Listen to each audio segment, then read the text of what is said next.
Howard, tell us when you're ready, because he's funnier than you. Maybe we should get Rabbi Cooper's in the middle. That's the.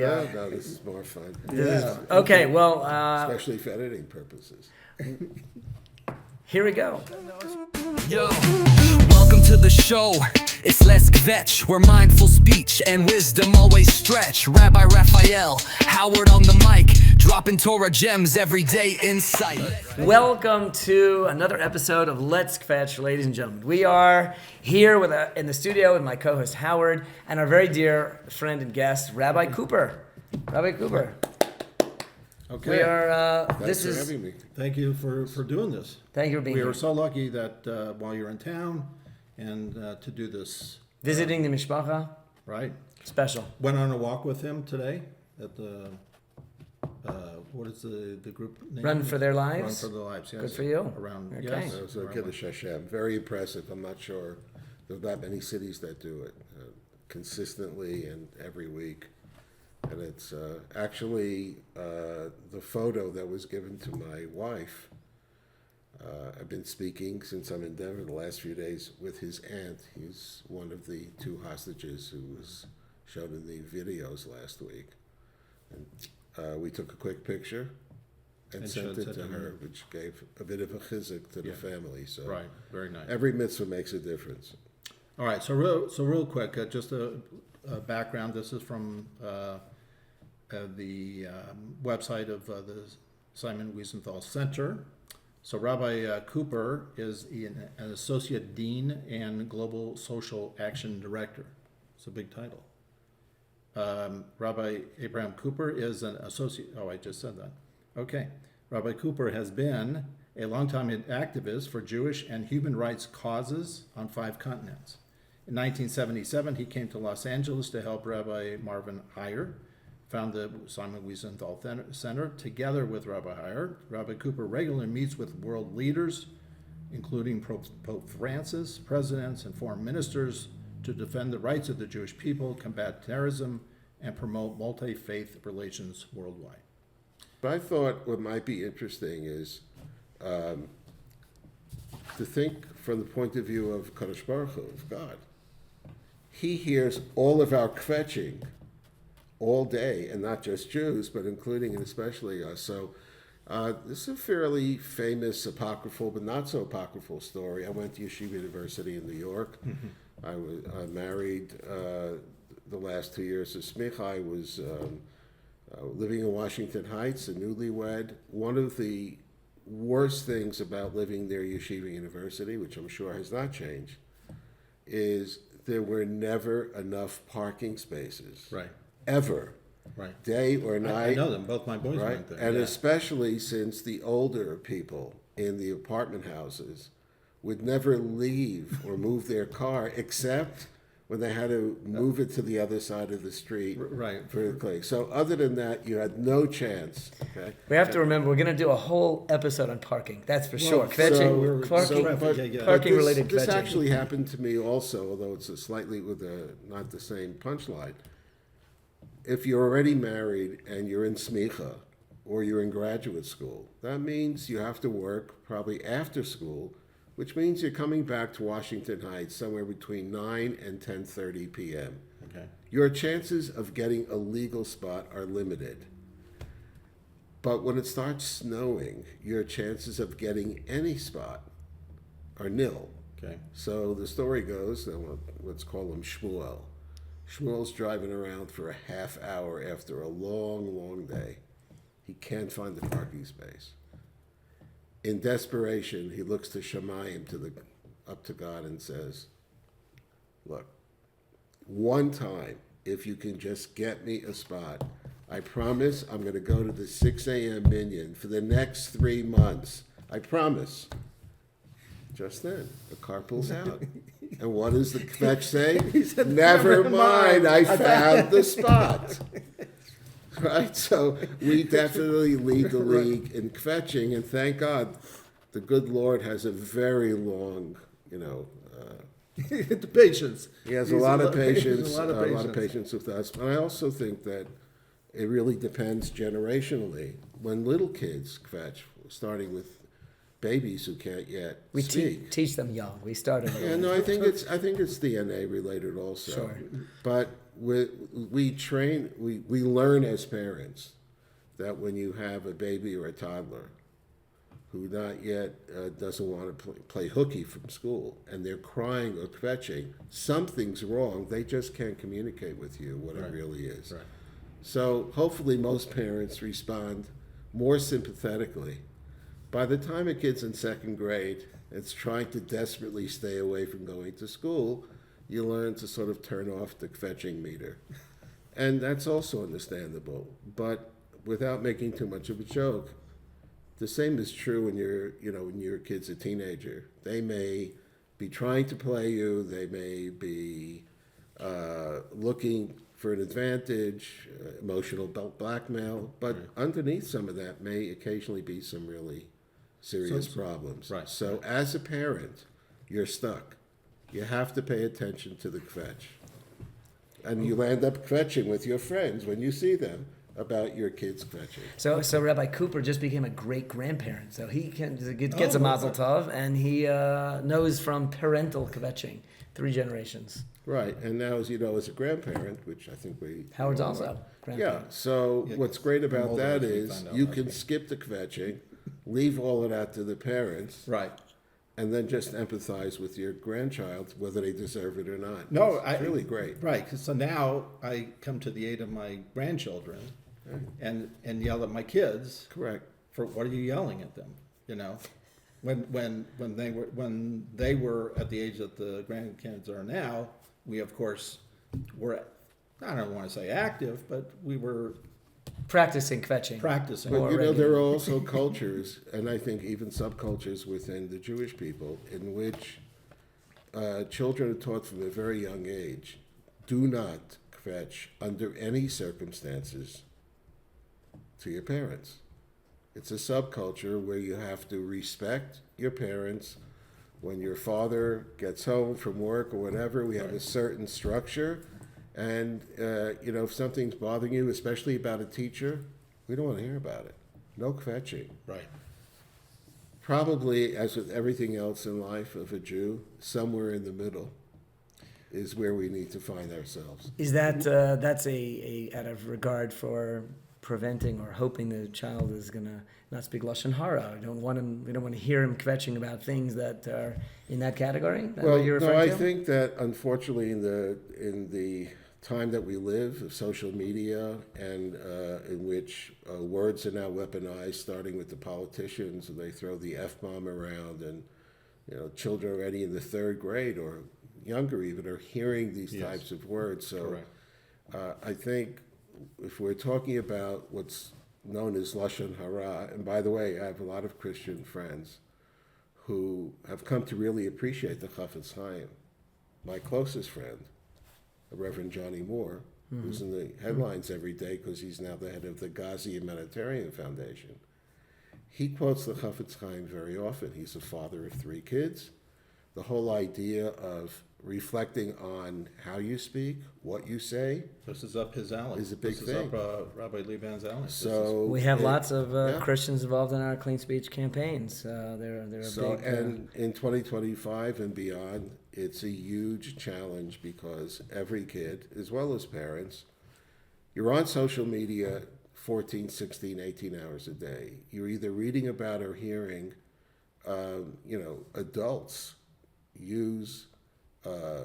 trying to use actually the kvetching with extreme kvetching in order to get noticed, get a headline, or to denigrate someone else. It's like part of the national pastime. When we were growing up, okay, if you went to a baseball game and you tell the ump, you're blind, that's about as far as it went. Right. We live in a different era today, and it's very tough on kids to really be able to internalize the lesson, because if you're wagging your finger at your child the whole time, you turn out being the kvetcher, and everybody loses. It's not easy. Well, our tagline is to kvetch responsibly. So it's something. It's a subtle way. It's a different way of doing that. But if we're more cognizant of how we speak, maybe we can control certain things too. No, I think that's a very positive and in some ways almost revolutionary idea. It's an old idea whose time has returned, Has come. which is, if you're preparing your children to take the reins of a family business or to go to a school where they can actually get a skill on the way out, you also want them to have some basic social manners. Around the world today, or at least the way kids are led to believe, social manners today means you can say whatever you want, however you want to say it.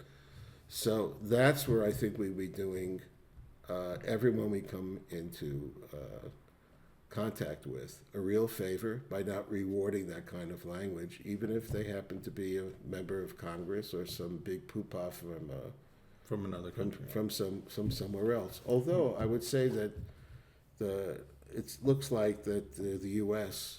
leads the league in this problem. In many other cultures, you'll be, greeted with deference, with respect, and also leaving you clueless about what the other side is actually thinking or doing. So there are different aspects to it. You're saying we have reached a low in terms of measuring the United States culture against others. We're on the more disrespectful side of the spectrum, but at least you know what we think. That someone recently told me that our president, he has no filter. He says things that people are thinking. Everybody's thinking these things. He's just saying them. To some degree, it would jive with what you're saying. I think, though, it started a long time ago, and Democrats and Republicans are equally culpable. Right. And there's no question that, it's one thing to be a frustrated former 45th president to being an empowered 47th president and getting up in the morning and saying, I don't have to kvetch because I'm the president, so I can do A through Z. Let everyone else kvetch. I think in foreign policy, which is an area I'm involved with, that's actually a good thing. It's a good thing for people like President Xi and Putin and the head of North Korea and the Ayatollah Yimach Shemo. They should not be able to figure out when they get up in the morning, what is Trump going to be saying or doing today? Mm-hmm. That actually played to his strength in his first term, and now in this upside down, terrible, world we live in terms. I see it as a plus. It's one of the reasons I landed up meeting with the Syrian president in Damascus, something I never thought would happen in my lifetime. Things are so much in flux that the basic rule book goes out the window. On the other hand, you do have cultures, and especially if you're a diplomat, they send you to diplomat school, the UK or France or the US, and there they teach you how to mask the truth and how to use speech to deflect responsibility, and especially to keep a sharp eye out for Jewish kvetchers because they're indefatigable and they keep coming back over and over again. All right. Well, if I may, this was one thing that I talked to Rabbi Lieben about a subject or a question that I had with respect to what you do for a living. So you meet with, as we said, a lot of world leaders. Not all of them are. I'm not asking for names or who or who they are, whatever. But they're not necessarily hospitable to your arrival. How do you deal with such individuals? Well, I recently met with a newly minted chancellor in Central Europe, and spent about 40 minutes with him. And what was really refreshing about him was, because in Europe especially you have like coalition governments, so you have minority parties. It's Correct. like Israel, but yeah. just as crazy sometimes. What I understood from my meeting with this gentleman was he knew he didn't have the skill set to do the job, meaning he actually brought some sense of humility to his job. His ears were open to hear pretty much from everyone. He surrounded himself, obviously, with good people, but it was clear that this person knew He only got there sort of accidentally, and he didn't have the good looks or the money or whatever it was. And there he is. He's the head of his country, leading tens of millions of people. I found my time with someone like that very useful and even positive, because he didn't have the guardrail set up yet, and etc. And I think also, without trying to overstate our impact, is essentially sometimes the meeting itself, the symbolism of the meeting is extremely important. So that a couple of months ago, actually, maybe you can get him on yet. That's the Argentine president, Milei, Right. who is a kind of Trumpian personality all over the place, happens to be philo-Semitic. Translate, Loves he Jews. loves Jews. He loves Torah values. He is not someone who is going to be converting, as far as I can tell, anytime soon. Bigger than life, huge risk taker. So far, has done a very good job for Argentina. But there, when he sees a rabbi coming with a kippah to come into his office, Yes. that's a plus. The president of Azerbaijan, which is 96% Muslim, a place I first visited 52 years ago when there was the Soviet Union. I go back on occasion.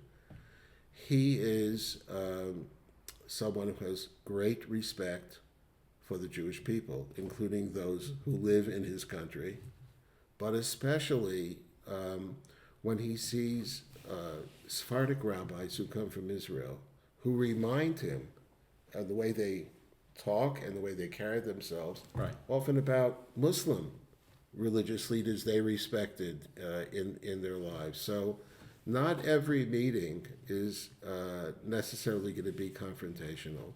But I'll make one other comment about, because it's sort of like way of avoiding kvetching, and that is a much more fundamental question. When you go out in the world, forget about world leaders.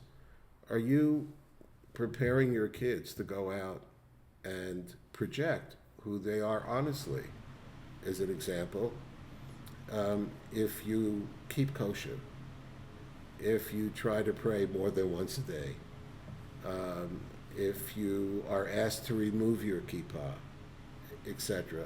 It's happened to you once, it famously. happened to me, okay. But the point being is that what I have found in dealing not only with Christians, but I've done a lot of traveling in places like India, 2 billion plus people. I don't even know why they care what any Jew would say about anything, but they do. Okay, China, Japan, and of course South America, and especially in the Arab world, which I am more and more involved with.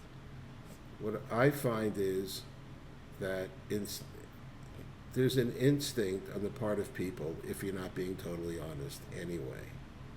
So you may be meeting with faith leaders, you know about some of their previous statements and the ones that will probably be repeated again in the future. But when you come into a room now, let's say if you're meeting with Muslim leaders, and they know you keep kosher, you pray, which they thought was invented by Abraham, who was, as far as they're concerned, a Muslim, predecessor of Islam. So if you just come clean about who you are and what your values are, that's very often a good starting point for a conversation, and maybe taking down some of the negative assumptions and stereotypes about Jews. On the other hand, if you just try to blend in, everybody knows you're faking it. You don't have to have that lesson in United Arab Emirates or Saudi Arabia or anything. That the first time you go for a job interview at the age of 21 or 2 or 5, and you're sitting across the table or a Zoom, and you're being sized up, how much do you tell? What do you say? What? And I would just say one other thing also, and I accompanied a group of American Jewish and Israeli business people in the 25 to 35, 40 range. Successful, but still a lot to learn. I accompanied them to Dubai and Abu Dhabi, and it's kind of strange because I've never balanced a checkbook in my life. So, why did they invite me? I'm not really sure. But I was asked to speak to them, and I said to the group, look, you're probably, because we set up meetings to meet their opposite numbers, you're probably going to be invited, hopefully you will, to have a business meeting, to maybe go out together, have a bite, or if you're lucky, even to someone's home. And my suggestion to you is, if they invite you on Saturday morning, don't go. Now, of the 31 business people on the trip, 30 are not full-time Sabbath observers. Right. So what was the point? Yeah. So I said, in the few years after the Abraham Accords were signed, somewhere in the vicinity of 700,000 Israelis and other Jews have visited the United Arab Emirates. Wow. Why do you think they went?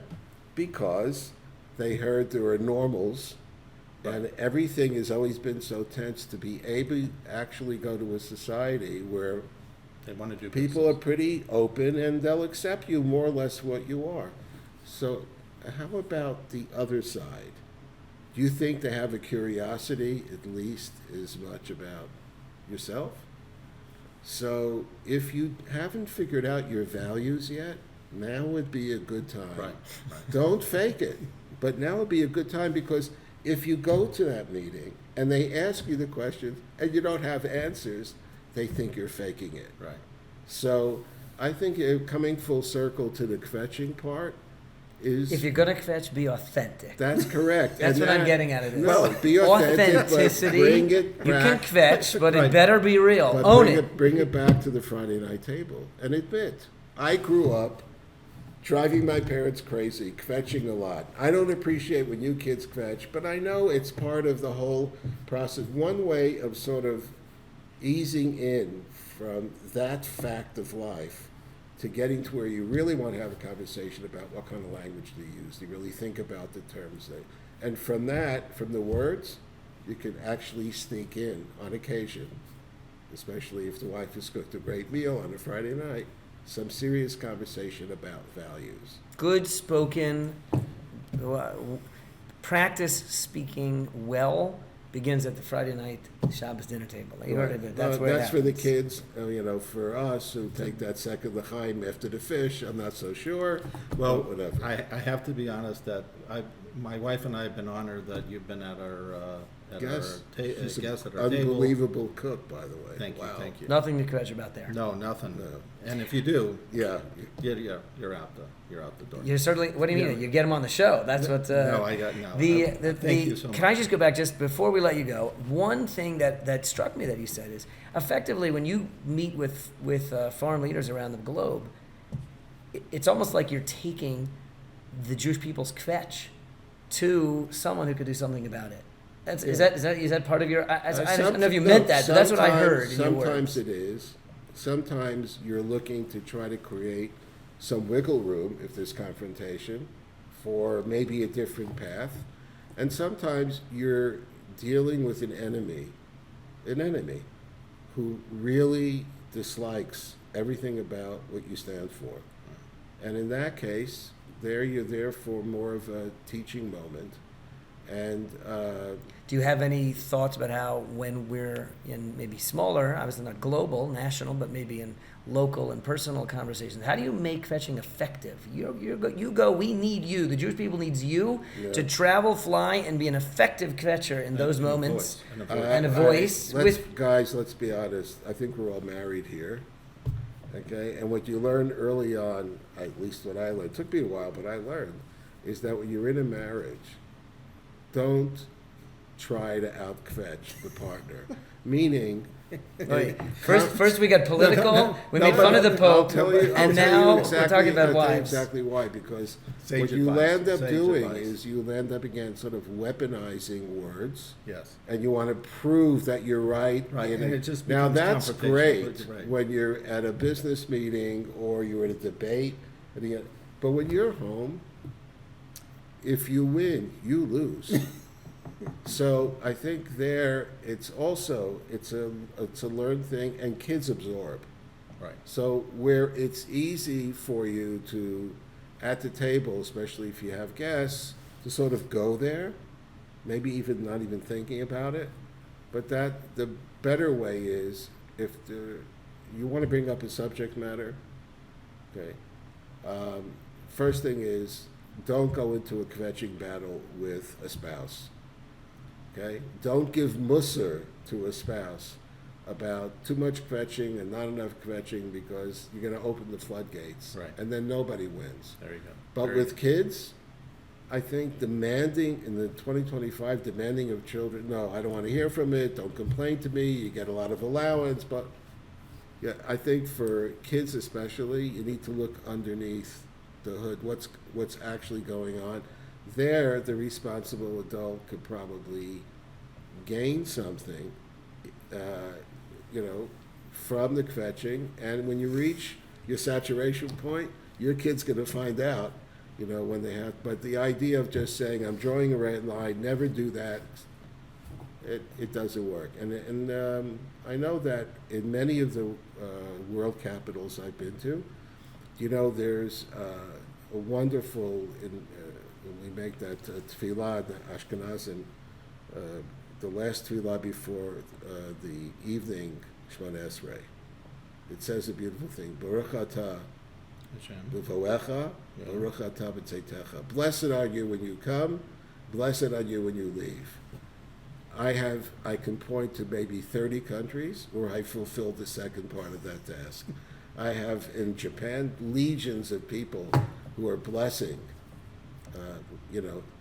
What do I have to do never to see this guy again? The Japanese are not equipped to deal with kvetching because they're too polite openly, right? Right. So when they have someone who's constantly kvetching, 40 times you said you've been there to Kvetch? yeah. Now, the only thing I will say is that I've never been able to predict them when we would be successful. Things for us that look simple, we would fail. And Gordian knots that we thought would be around L'Olam Vaad forever would dissipate. And I think that sort of brings me to something that the late, great Rabbi Dr. Norman Lamb, who I was blessed to know from being a teenager through his chancellorship at Yeshiva University, he said, maybe not the first one to say it, but I heard it from him, 95% of leadership is just showing up. Interesting.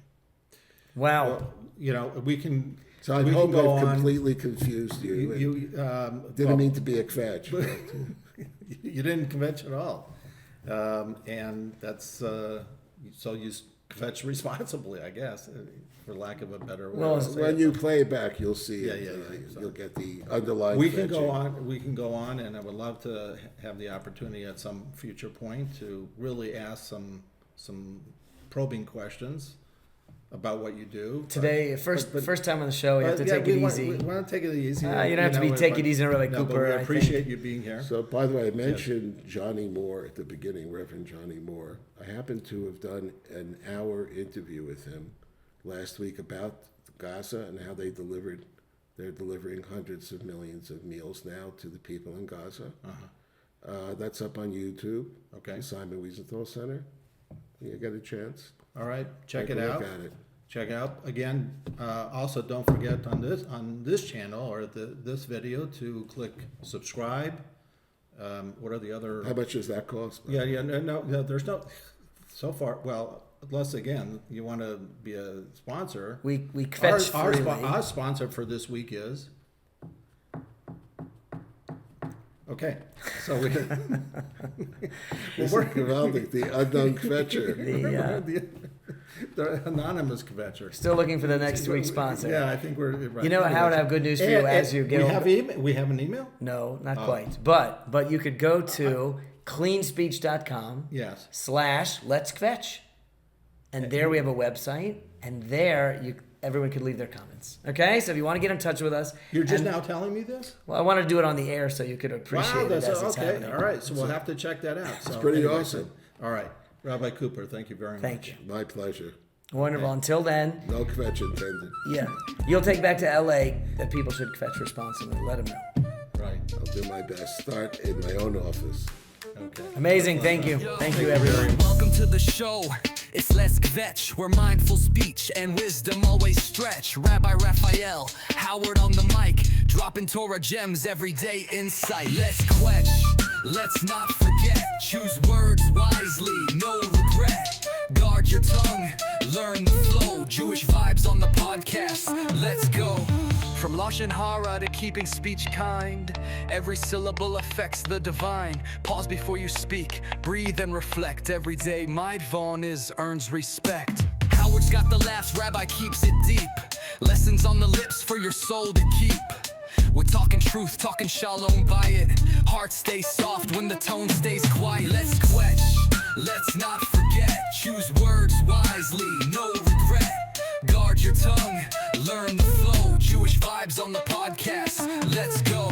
Rhythm of the mitzvah, speech is gold. Lesson in restraint, let the story unfold. No gossip, no hate, keep the temple clean. Listeners engaged in that mindful routine.